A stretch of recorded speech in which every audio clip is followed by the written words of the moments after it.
P. Diddy Combs is on his way to prison, and not even his expert team of lawyers can keep the inevitable from happening at this point. The music mogul's been accused of operating one of Hollywood's most infamous sex rings, sex trafficking, and blackmailing. Yeah, I love this drink. Where you put my bag I like at? when you like this, Daddy. Yeah, where you put my bag Daddy, at? I like when you It's when you right scrambling here, and it's right scraping here. for shit. No, I got I notes like and that. shit. You know, I've been practicing. I got Yeah, notes.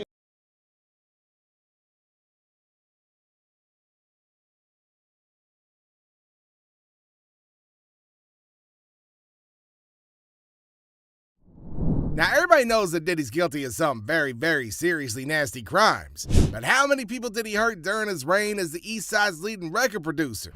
Odds are there are just way too many to count.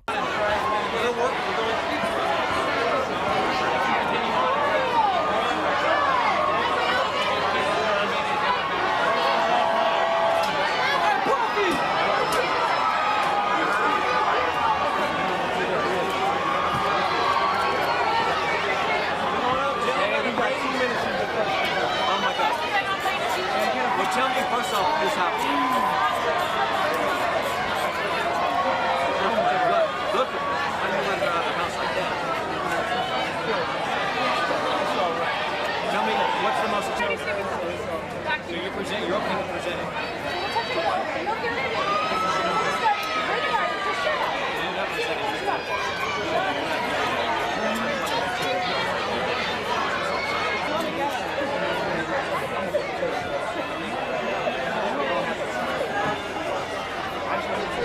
But let's start with some of his older victims. Now, Sean comes to mind. Now, y'all might know him as the dude who served 10 years locked up for the 1999 Club New York shooting, where Diddy was named as a defendant too. And was convicted for her injuries. A man already did time for her injuries. You understand? If they would have to go back and see that if there was ballistic tests done on Jennifer Lopez, on Puffy, God bless the dead, on Wolf, did they do ballistic tests? And then see if they did ballistic tests and Puff had gunpowder on him, you understand? Why didn't the police go through with charging him? Why didn't the police charge him? She could say that now, and she said that I don't take nothing from the victim. I don't take nothing from the victim. But her lawyer should have advocated. I know Puff and Shine, they had the same charges. But like I said before, and like Sean said also, Sean said this also because it's true. Puff had witnesses that come in to testify against Sean and say they saw Sean do the shooting. Now, Sean was locked up for his entire young adult life. Meanwhile, the judge said there wasn't a case against Diddy. Now, this was in spite of the fact that lawyers had witnesses who saw Diddy with the gun.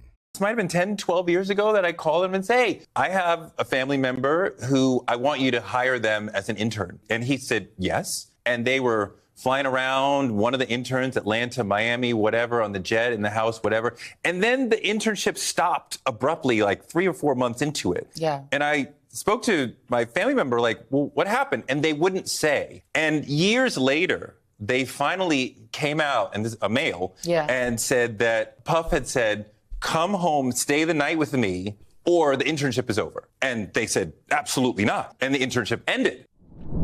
Sean's mom and grandma spoke at his defense hearing and claimed that Diddy had wrongfully manipulated the young man. Now, they claimed that Sean was only 20 when Diddy started abusing him.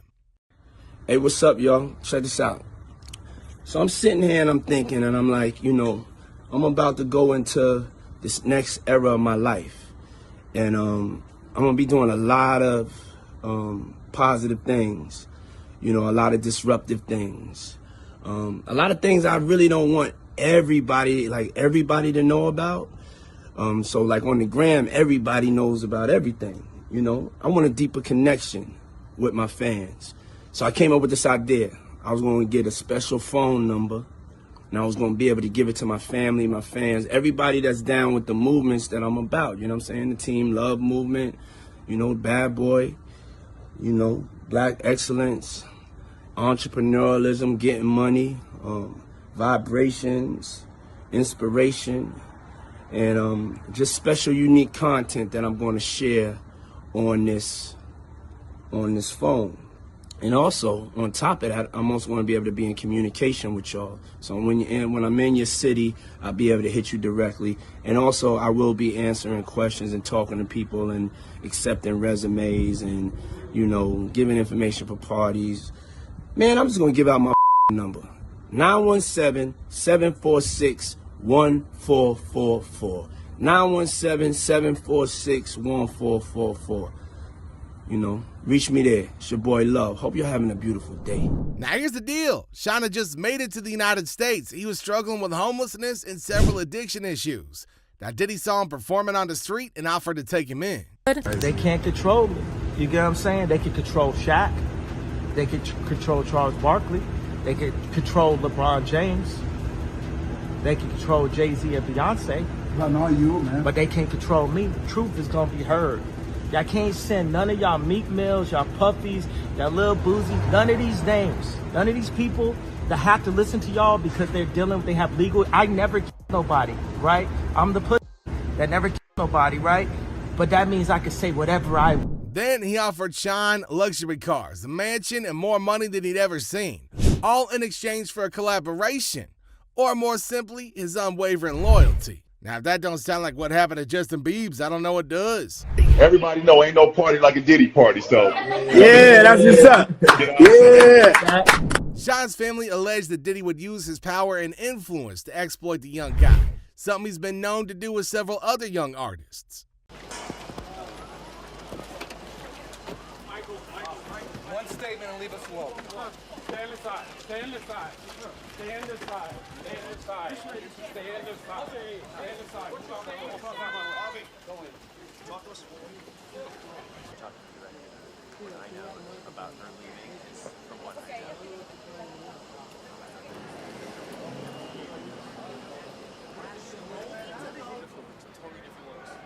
They think that.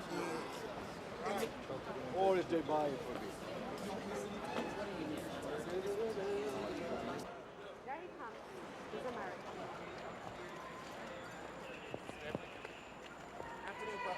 How you doing? I'm just gonna make a statement because I can't answer no question. I'm just gonna make a statement, all right? I came here today just to tell the truth, so hopefully we can get down to the bottom of this. I'm 100%, the charges against me are 100% false, and hopefully due to time, we'll start to see that. Thank you very much. What's up with you and Jennifer, okay? With Jennifer. You better hold down pat. Buddy.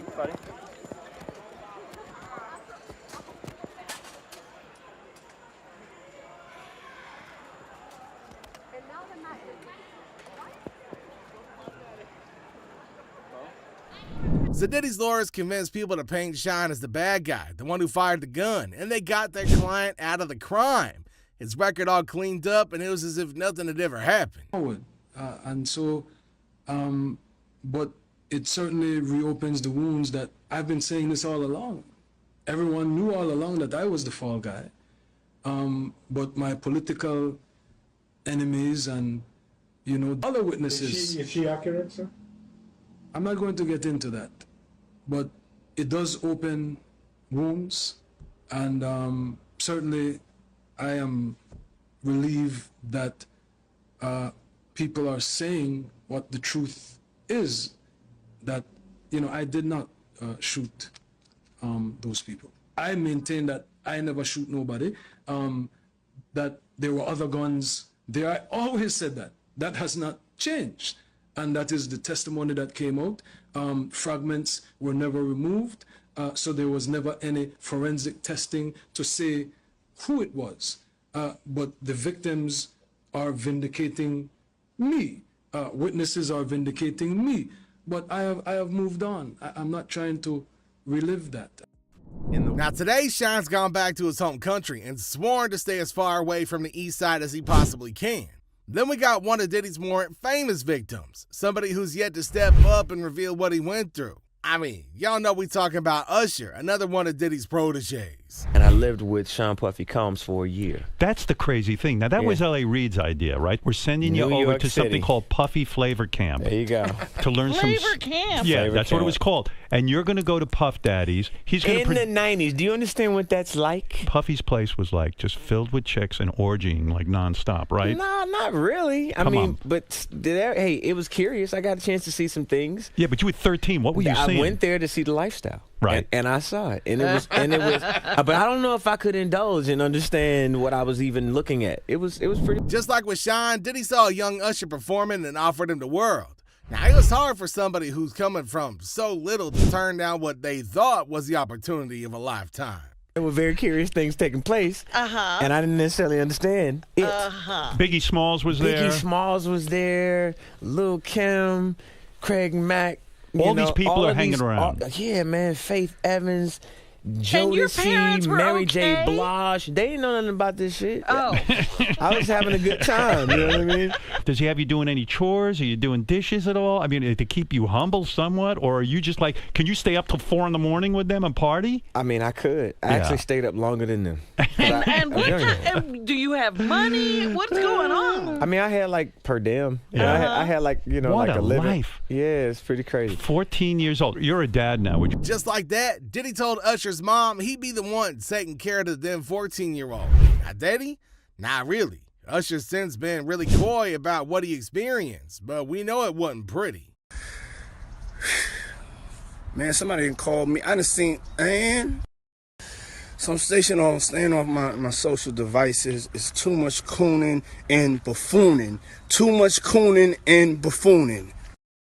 And believe me, when I get my thoughts together, I'm gonna figure out a way to articulate myself. Cause this conversation ain't even for the whole world to hear. It's just for us. Believe me, they saying you cooning and buffooning. Oh, believe me. And they loving every minute of it. I'm telling y'all today, I ain't got the time. I ain't got the time. If it ain't about going up, but about being positive, about getting some money, loving God, I ain't too much coonery, buffoonery going on. The culture's getting killed. I'm not even saying nothing about it because I'm just so burnt out. I will be saying something about it. I'm in amazement on what's going on in the world. But hey, who am I? Now, Usher admitted that he could write a memoir of what he experienced living with Diddy. Now, he also admitted that he would never send his own kids like his mom did. Now, that says a lot about what went on behind the scenes. But it didn't stop him from selling out Justin Bieber and pimping him to Diddy. I want to get into this real quick, man, before we really even get started into this. And it's because something I seen today. This girl, Tiffany Red, she said that she was filing a claim against Diddy. But it touched me crazy, man, because the hurt that I seen in her voice, in her she crying, man, and she worrying about what this dude could do to her and what he has done to her. Man, listen here. I want to let this young lady know, and I know this is not the place for it, brother, but please allow me to say this to her, man. You know what I'm saying? I started this battle long time ago.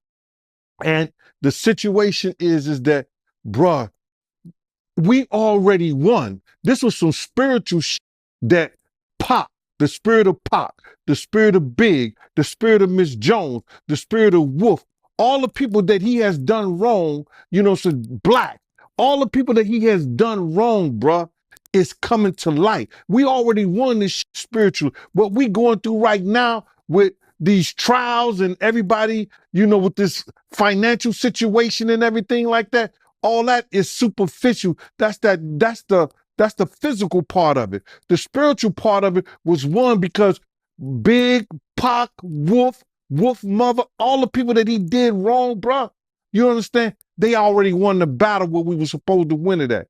So now we just going through the physical part of it, man. And I want that girl to know, man, that she ain't got to fear no man. She ain't got to fear him, nobody else, man. Whenever she needs, you understand? Whenever she needs somebody to travel, to go with her, to make sure she all right, you know, I'm a phone call away, man. I'm a phone call away.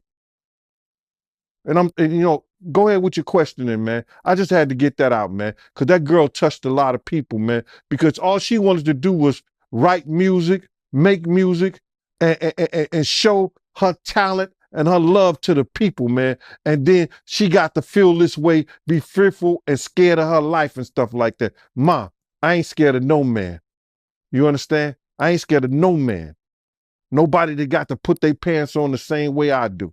Not at all. Now the feds are seeking witnesses to come forward and tell them what happened at Diddy's home, the parties he threw, and how many other victims was involved. With Sean, okay? And he belongs to that agenda. That's why he's so famous. They land all the contracts. It's his attorneys, which are Mark Garagos and Ben Mercedes. Ben Mercedes worked for Bad Boy Entertainment for 4 years and worked for Hillary Rodman for 5. So what y'all think? You think Sean's gonna step up and speak up?